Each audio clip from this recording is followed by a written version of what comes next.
Kabalite warrior is the basic infantry unit of the Drukahari Cabals and formed the primary component of Cabal strike forces during raids into real space.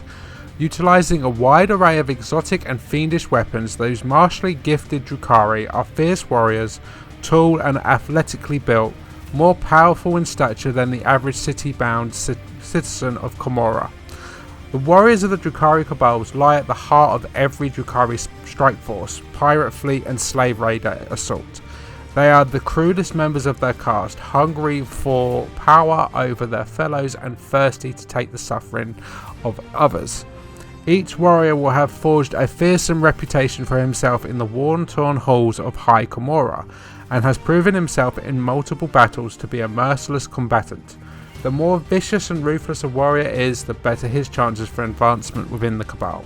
Only a bored killer can thrive within the backstabbing halls of the Dark City, and only a chosen few of true skill and utter cruelty are selected by the Cabal leadership to enjoy the thrill and privilege of striking at the worlds of real space and returning with living souls, the screaming booty that every Cabal requires for its survival.